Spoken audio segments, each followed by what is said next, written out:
Going up against Héctor Velázquez. Velázquez just had his contract purchased from Campeche of the Mexican League. And it'll be interesting to watch Velázquez today, who was the pitcher of the year in the Mexican Pacific League. Pitched Summer League ball, Winter League ball, the Dominican World Series. This guy's in mid-season form here as we roll through spring training. He should be. And the only thing you really worry about is like kind of burning him out a little bit. When does he get a break? Well, Daniel Robertson will step in and be the first batter faces. This is a guy coming straight from the Mexican League into a major league spring training games, kind of being thrown into the fire. Swing and a miss there. And count is 1-1. You probably wouldn't see this in a normal spring training, but because of this extra week or so for the World Baseball Classic, Red Sox, again, as we told you yesterday, pushing off their top of the rotation guys until late next week. The watchful eye, both the manager and pitching coach right there.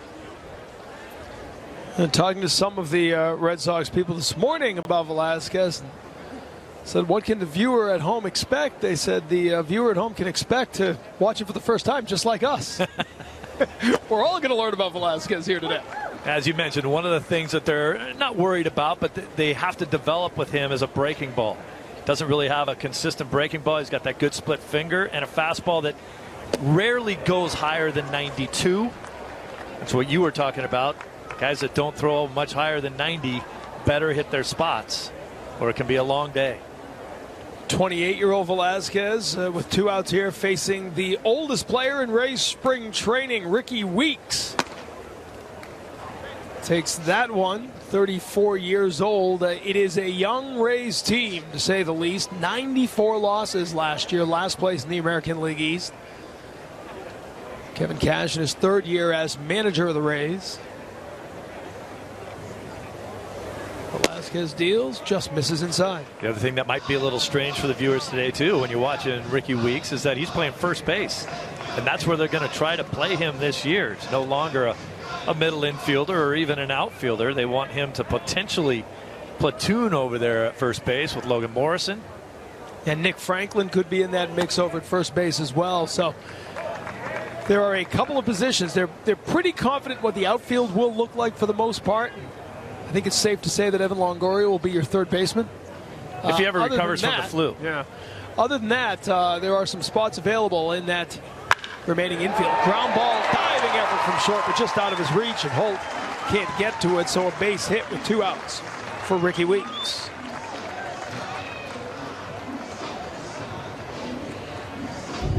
That ball's just hit too hard. You got a nice effort from Holt out of it, but it scoots past you before you can get there. So a 2-out hit for Weeks. Brad Miller will step up to the plate. Miller had 30 home runs last season, a career high for Brad Miller. They now project him to be the cleanup hitter as a second baseman this season. Well, Miller doesn't get cheated up there. He's a little bit like Dustin Pedroia. Pedroia swings the bat and he lets it loose, and this guy does the exact same thing. He is going to air it out every time he swings. Long and flat, they call it. Well, his emergence, the emergence of Brad Miller now, as a big part of the reason they thought they could trade Logan Forsythe, and that's how the Tampa Bay Rays operate. They have to be able to move some of their assets to rebuild by getting good young prospects who can come in. Big swing and a miss there. Long and flat. And that will be the end of the inning. A strikeout for Velázquez. To Ricky Weeks. It's kind of more like what Archer does. Velázquez following suit. First pitch swinging here for Tim Beckham as he drives this one to the right field corner. That'll bounce and rattle around there in right field. And out of right field. Out of right field, although Beckham was almost at 3rd base by the time he finally held up. Well done by Brents out there to make sure the umpires realized they had left the play. So that's a leadoff ground rule double here in the 2nd inning for Tim Beckham.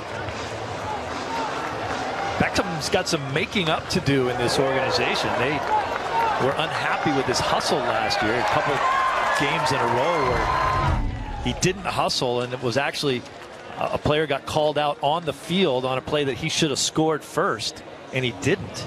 Cost them a ball game once. They sent him down to AAA and then never called him back up again in September when the call up. So they were certainly sending him a message that they didn't like his hustle. That'll bring up Jesus Sucre, the catching hopeful for the Rays. Had a solo home run yesterday in a loss to the Pirates.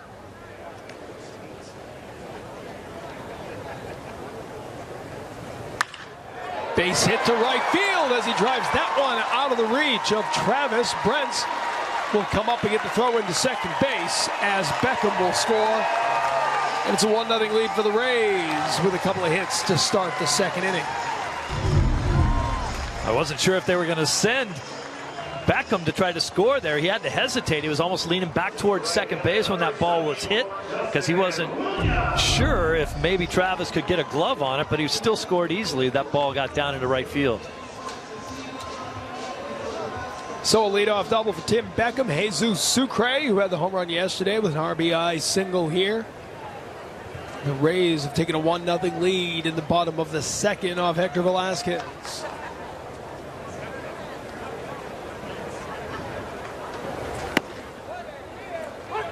Gets the called strike as Justin Williams steps up to the plate.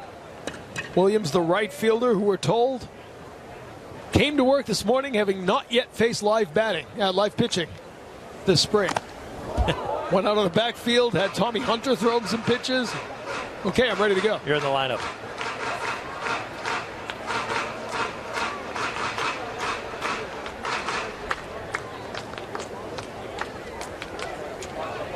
Williams quickly behind Velázquez, 0-2.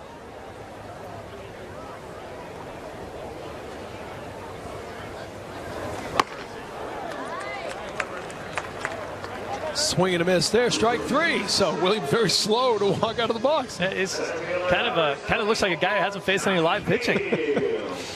One of the joys of spring training is watching as we take another look at the strikeout here. That's a little tardy. A little behind that.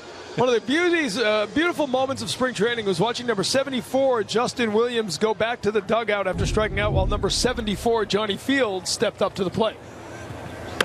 They lead the Grapefruit League in 74s here in the early going. There's Johnny Field, the other outfielder, wearing 74. It's a bad number to duplicate. Yeah, you'd like to work your way out of that number. Yeah. And quickly, he's behind 0-2. No reports yet if Johnny Field has seen any live pitching. But he's seeing some here. Well, you feel bad for Williams there, not facing anybody, and they throw him into the lineup and gets blown away by a guy who's throwing like 89. Here's the pitch from Velázquez, and he gets the swing and the miss there. So back-to-back strikeouts for Velázquez. Velázquez just abusing the 74s in the lineup here with some pretty good pitching.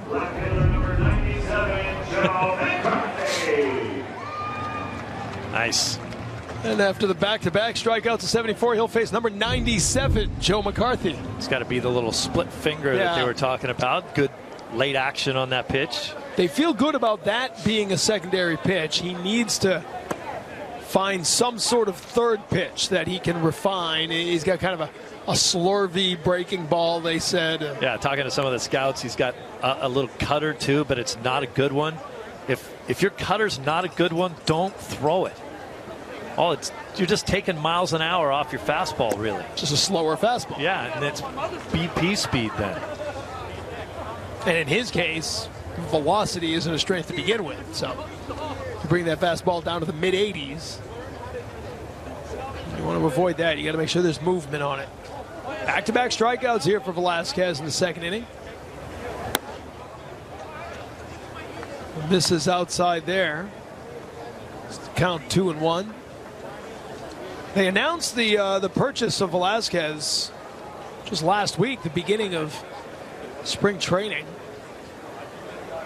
It's kind of a different process when you're purchasing the contract of a player pitching in the Mexican League. You got to deal directly with that team, and it all comes down to the negotiation, the money that's going to go to the ownership of that team. It's not just a GM trying to work out a trade with another GM. The owner wants to get paid. Doesn't every owner? Yeah.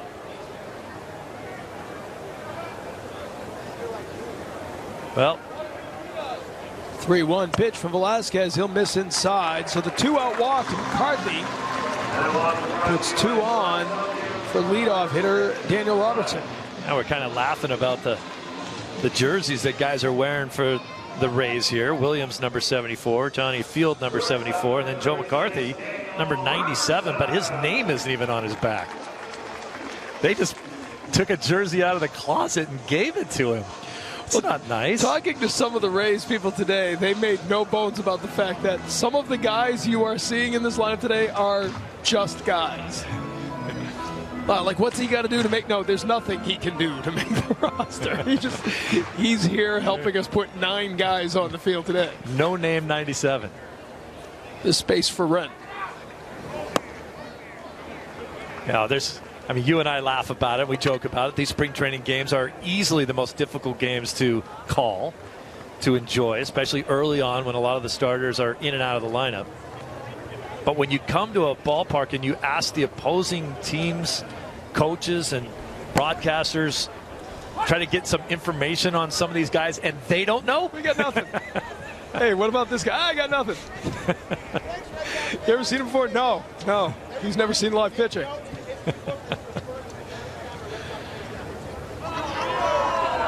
Got to have fun. Robertson's a legit prospect. He was a first-round draft pick of the Oakland A's back in 2012.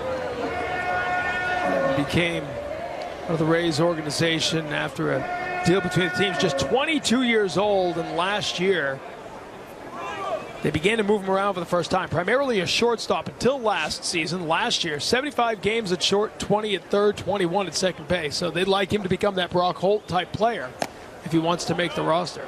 He holds up there. He's another one of those guys that you talked about, the way this Rays team has to start trying to stockpile young talent. They got him in the Ben Zobrist deal. And he'll battle Nick Franklin and Tim Beckham for that sort of super utility role and perhaps a chance to be a leadoff hitter on this team. They like him. Of the 3, they think he could develop the most power. A few years back at 15 home runs in high A-ball Stockton. Facing a 2-2 pitch from Velázquez. Takes a called third strike to end the inning. So